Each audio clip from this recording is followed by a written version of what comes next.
Fred, can you tell us a little bit about your role at Minden-Tahoe Airport? Sure, Keith, I'd be glad to. First of all, I'm a partner in a new soaring company here, new glider company here called Soaring NV.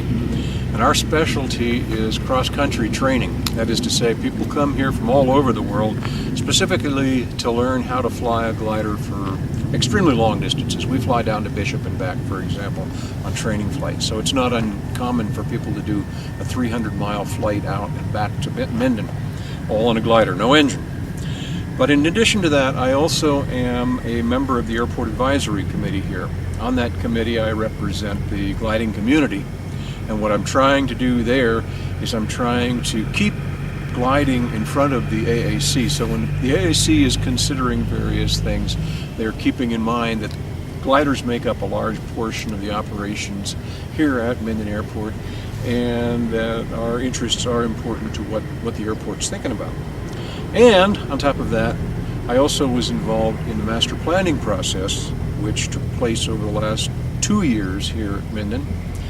And what this was an effort to design, to think about what the airport might be faced with in the coming 10 or 20 years, and to have a master plan that guides what the airport will be doing. I was the chairman of that master plan working group. Could you tell us a little bit about some of the components of the master plan? The master plan basically tried to look at the various users for the airport and think about, well, what's their role in the airport? And as it turned out, I was quite happy when everything was said and done that it focused very, very largely on the general aviation aspect of the users here at the airport. That is to say, the small planes, not the corporate jets or the big guys. Those, of course, were included, but the master planning process really looked a lot at the guys that fly the single-engine planes for fun or for commuting, and at the glider community. And the glider community, I think, was very well represented in the final results of the master planning process. In fact, when we presented our report, when everything was all said and done, I was happy to see we presented it first to the Airport Advisory Committee and then to the county commissioners. And when we presented our final report, I was very glad to see that gliders were mentioned quite prominently in the master planning process. And I think that the important thing to take away from this is that Minden is very important to the world glider community. It's fantastic gliding conditions, soaring conditions here in Minden, and the people who designed the master plan recognized that, and they took that into account. I was very happy to see that. Fred, do you anticipate any new buildings at the airport? Actually, I think there will be some new building going on at Minden Airport during the coming 10 years. And that's important, I think, for the residents of the county to understand that the revenue for the airport comes from people who use the facilities here, not from the county taxpayers. So that when the county leases out some land over there on the east side, for example, and somebody builds a hangar on it, that's revenue for the airport. It's also revenue in another sense, and that is people who come here to go flying, for example, whether they're soaring or whether they're flying powered aircraft, are going to usually end up spending money here in Douglas County. That's an important consideration for our Treasury. But basically, or in the large scene, what I'm really looking forward to on the east side over there when the master plan comes into full bloom, if you will, is that the gliding community, the soaring community, is going to want to relocate over there for a variety of reasons. One is that it will prevent us from having to cross back and forth across the runway. And when that happens, we're going to need hangars over there, we're going to need office space over there. So yes, there's going to be more building over there. It probably doesn't represent a whole lot of new operations here. It's just going to be taking the folks that run that operation there and the folks that run this operation here and moving them over to the other side. Can you tell us a little bit about the weather patterns here at Minden that make gliding so great? You know, I'm glad you asked that question because it's extremely important for the residents of Douglas County to understand what a treasure we have here for the gliding community. Michael, I wonder if you could just take a look at the mountains over here, and I'm going to explain something to the viewers here. These mountains represent a very large escarpment, if you will, a cliff, a large block that the air coming off the Pacific Ocean tumbles over, especially during the winter months, and it develops what's called standing wave or mountain wave. There are about 3 or 4 places in the world where this happens. None of them, I don't believe, as well as what you see here in the Carson Valley. The standing wave allows glider pilots to fly to extremely high altitudes. I've been up to 27,000 feet in a glider, and we've had people here that have gone up to 40 and 45,000 feet. This escarpment that you see, this steep face of the cliff that you see behind us over here, runs the full length of the Sierra Nevada mountains. And so you can get the same condition happening, for example, down near Bishop. And we've had glider pilots take off out of here, fly up to Susanville, down to Bishop, back up to Susanville, back down to Bishop, and back and land to the north, and did a 2,000 kilometer, that's 1,200 mile flight without ever landing. So that's the kind of thing that people come here to do, both the high altitude and the long distance flying in the mountain wave.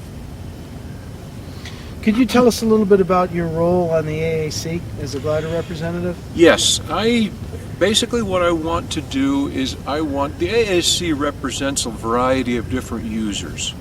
And I want to be the person that the glider folks come to when they need to get word to the county commissioners, to defend their interests, for example, or to the airport manager, to you, to defend their interests and to have them represented on the Airport Advisory Committee. I take my role as a glider representative very, very seriously, but I also think that I'm a part of the 5-person committee, and I want to work with the committee and not just be representing the glider community. So for example, right now the AAC is focusing on marketing the airport, and I'm taking that role very seriously, not just talking to the glider community about the great flying that's available here to the glider pilots, but also talking to other people who might be interested in coming here.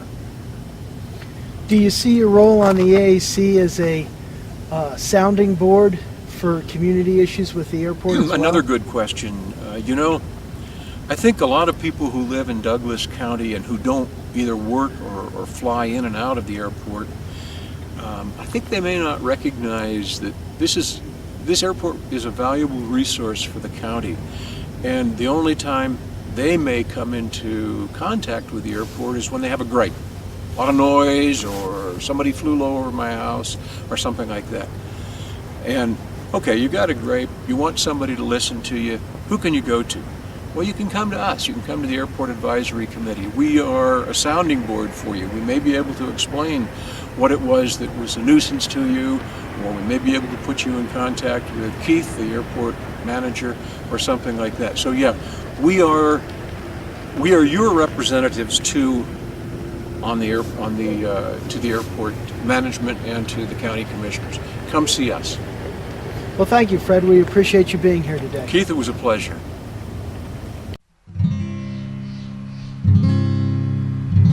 What lies beyond the curve in the trail? What secrets are there? My feet carry me into its veiled mystery, and I want to taste the sweet air and hear the song bestowed by nature. Just this once. Until the next curve, the next trail, the next walk through the Carson Valley.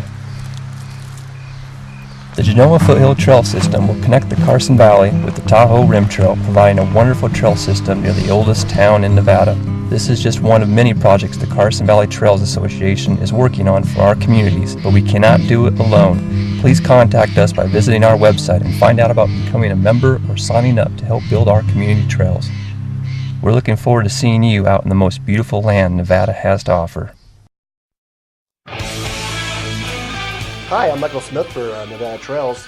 On today's show, we had Fred LaSor from the Advisory Committee for Soaring at the Minden-Tahoe Airport.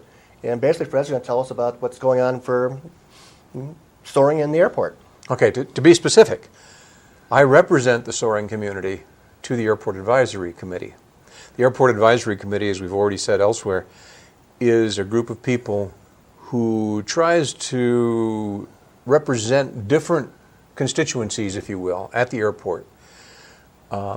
As the Board of County Commissioners look at airport issues, they want experts, if you will, to explain to them, okay, what are the ramifications of this issue? What should we be thinking about when we're doing this? What should we not do in a certain circumstance? And so they have the Airport Advisory Committee with people from the powered community, for example, who fly powered planes, people from the glider community, I do the glider community, people from the business community, they run the businesses on the airport, whether it's a restaurant or the avionics shop or whatever it happens to be.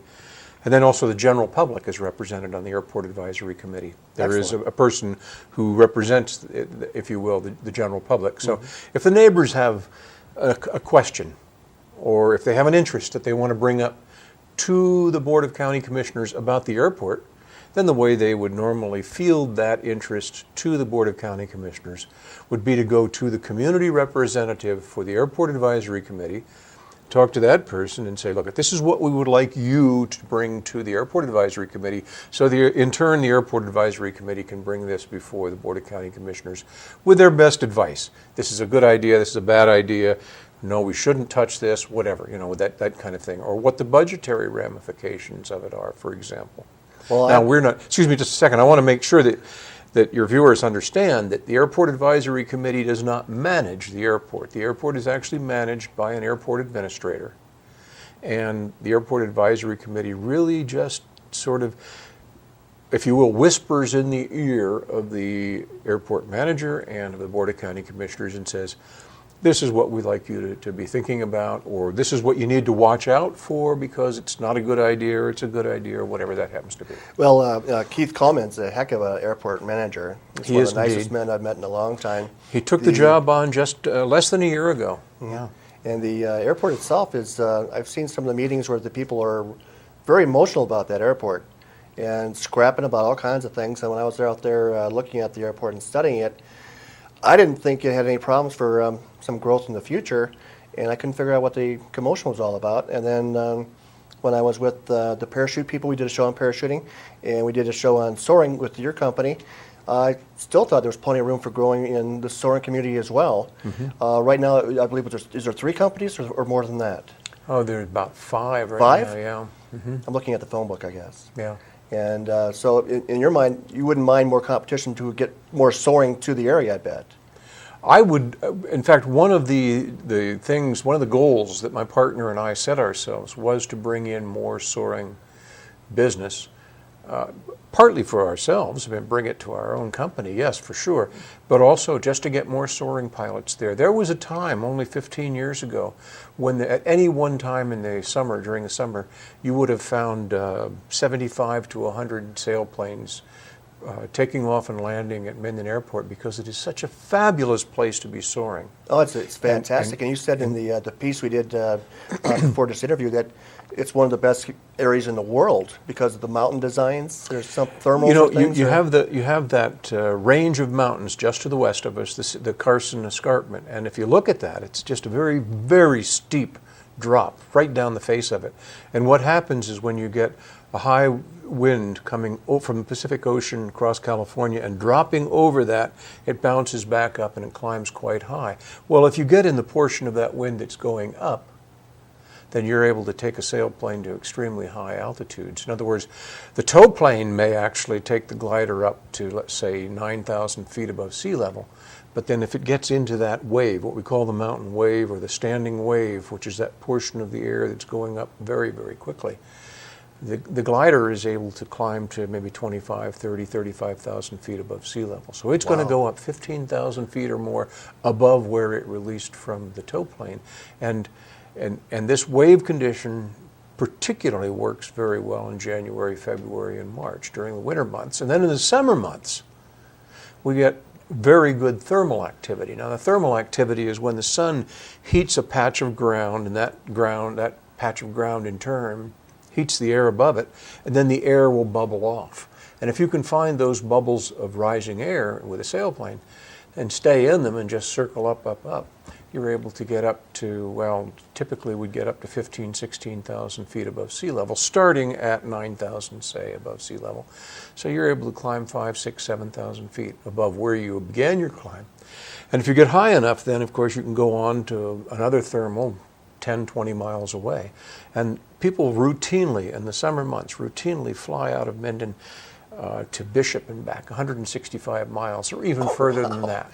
But that's kind of a good afternoon's flight. You take off at noon, you fly down to Bishop, and you're back by 7 o'clock in the evening. And I have to tell you, one of the things that I laugh about occasionally is I'm a morning person myself, but glider pilots tend to be afternoon people because the flying doesn't get good until 1 o'clock in the afternoon. So there I am wandering around the hangar, wondering what to do with myself at 8 o'clock in the morning, and nobody showed up yet, of course. But they're waiting for the thermals to kick off at about noon. So we get these two conditions. We get the thermals, which take place in the summer and allow us to go very long distances by kind of going up and down, up and down, up and down between portions of heated air. And then the mountain wave that we get usually during the winter months, where you get this high-speed wind falling over the valley, or falling over the crest of the Carson Range and then bouncing back up, and riding that to very, very high altitudes. Well, I'll tell you, Fred, I'd really love to see this area become one of the competition places of the world.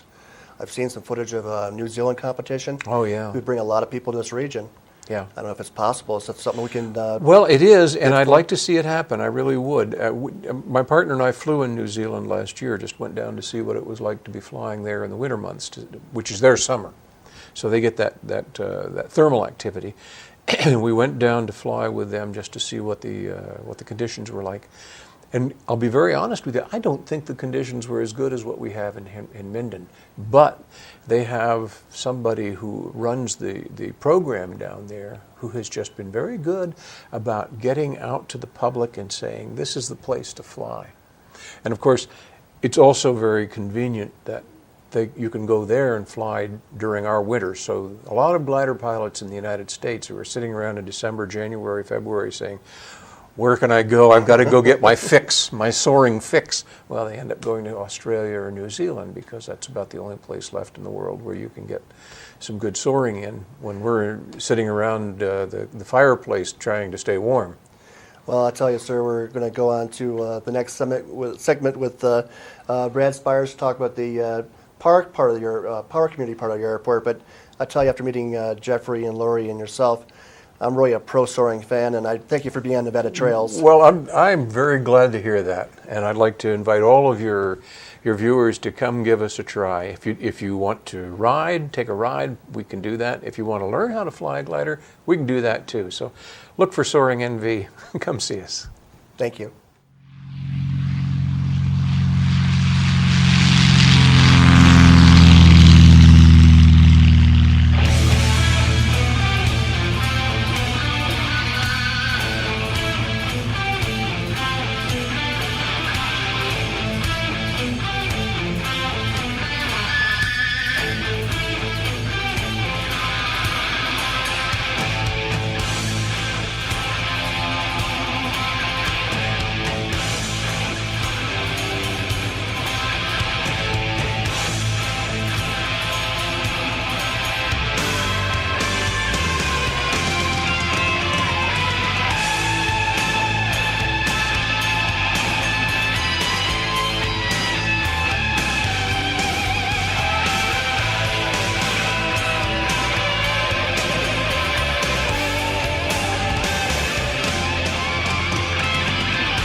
Hi, I'm Fish and Game Warden Patrick Foy.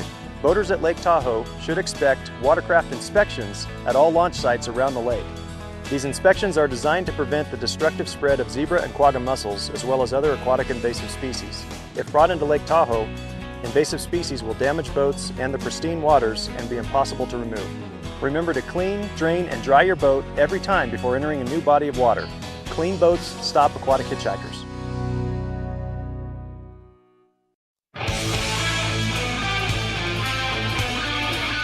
Hi, I'm Michael Smith for Nevada Trails. Recently I've been seeing a lot of people getting kind of depressed about being laid off from work and things like that. And my family and friends, what we've kind of done is throughout the years, we just go out and volunteer. Your favorite museum, maybe your public access station. A lot of the people who work with me are all volunteers as well as I am. And the food closet needs you, and basically just get off your duff and go out to your local theater or, like I said, public access station and give them a help, and maybe learn a new craft. And you'll cheer yourselves up, and in lieu of donations, they need your help as much as you can give them, and we'd all be glad you did. Thank you very much. Brad, if you could tell us a little bit about your aviation background. Sure, I graduated from Baylor down in Texas back in '70, then went in the Air Force. Flew in the Air Force and then with the National Guard in Reno. And got out of that in 1983. I've been here in Douglas County since 1979. Stopped flying for a while and then started again about 10 years ago. Have an airplane here at the airport, and as I mentioned before, fly with the Civil Air Patrol. Wonderful airport to fly out of. Describe the airport operations. Well, the airport was built in 1943 as a training base for military, and as such has 2 paved runways and a dirt runway. Again, a terrific place to fly out of. One of the things that really is a misconception by folks is, does the airport cost money? Now, the budget for the airport's right around $1 million, and the airport returns $250,000 of that back to the county. So the airport's not a burden. In fact, it contributes dollars in. About 80,000 operations a year, that's takeoffs and landings here. And we're comprised of many different types of airplanes. I'll talk a little bit about that in a minute. Let's talk a little bit more about the airport itself. In the last 2 years, we've gotten $1.2 million for capital improvements from the federal government.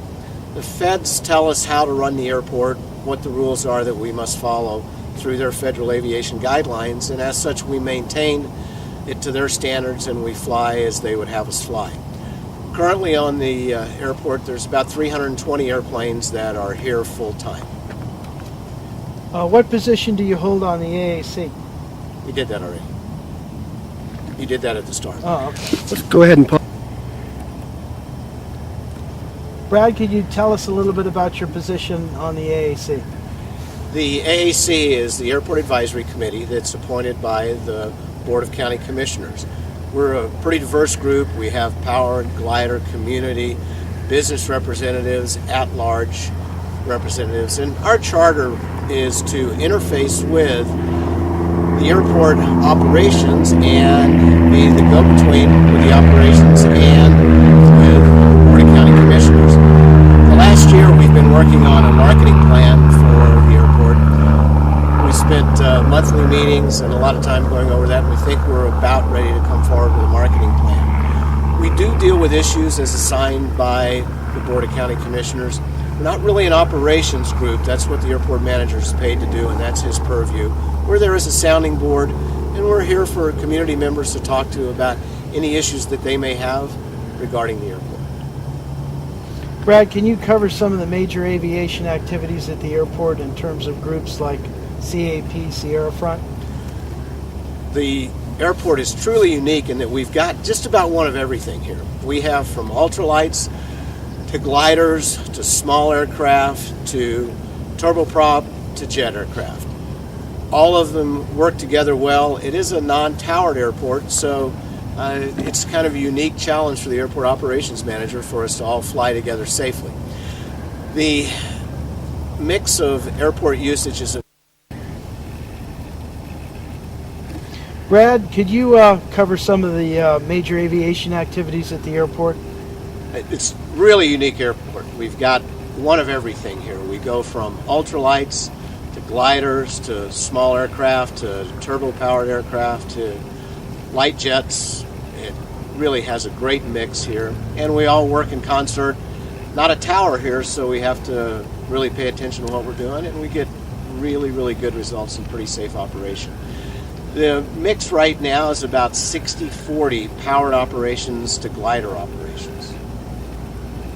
Are there any programs for CAP in terms of cadet programs and so forth? Yeah, you see behind me here one of the Civil Air Patrol aircraft. Very active squadron here. Those of you, anybody that read the paper or watched the news in the last couple of years, remember the Fawcett search here. That was headquartered here and run at Minden. But the Civil Air Patrol is so much more than just search and rescue. We have a very active cadet program where the cadets come in and actually learn how to fly on our glider program. We've got a very strong senior member group that does the search and rescue, and other types of duties is assigned, and that would be lost hunters that we look for, emergency when you have an earthquake, those type of things. We may be called upon to go out and do photos, shoot a dam to see if it looks good, if there's any cracks in it. So a really active squadron. And again, I would encourage anybody that had an interest in the Civil Air Patrol, we'd love to have you out. It's a great volunteer organization. In reference to tanker operations in Sierra Front. Okay, we're pretty unique in Nevada. There's only 3 tanker-based operations. There's one at Battle Mountain, one at Stead and Reno, and then we have the one here at Minden. It's a terrific operation, and it's utilized by the Nevada Division of Forestry, the United States Forest Service, the Nevada Department of Wildlife, the Bureau of Indian Affairs, BIA, and then Bureau of Land Management, BLM. So a lot of players that are here. One of the things that is really a plus for us, particularly those of you that were here several years ago when we had the fire that started up Kingsbury, is because we have the tanker base right here. Very quick response, and the guys did a great job putting that fire out just as it started up towards the crest of Kingsbury Grade. They run out of here about 800 operations a year. Let's cut for a second. Brad, are there any more other activities at the airport? We do have a newer tenant that's just been on the airport for about a year now, which is parachuting. They teach basic parachuting, and very sophisticated group of folks. They've got a nice turbine aircraft that they use to get you up to altitude in a hurry, and they teach all different kinds of parachuting. And what about the facilities we have here at the airport for aircraft? Okay, at the airport today there's 78 county box hangars. There's another 20 private box hangars, and there's 12 commercial hangars. The box hangars are somewhat of the basic T-box configuration, which are good for one airplane. The commercial hangars, of the 12 commercial hangars, the majority of those are occupied by on-airport businesses. There are a couple of jets that are based here. One of the misconceptions that we have here is that this is a jet base, and in fact we've never had full vacancy in the hangars that are here. And again, there's only a couple of jets that are based here, so we have it, it's built, and they haven't come yet, so most of those are run by our local businesses. And Brad, is the airport an all-weather airport? It is. Though we don't have a tower, we fall under the airspace from Reno. And Reno has an approach control, and we have 2 instrument approaches, one from the south and one from the north. They're called the GPS Alpha and GPS Bravo, which does allow you to get in here when the weather's down to about 6,200 feet. So not when it's fogged in and totally, and we don't have an instrument landing system that's a precision approach, but we do have the non-precision approaches that make it an all-weather, all-year operation. Well, thank you, Brad, for joining us. We really appreciate it. My pleasure, Keith. Thank you.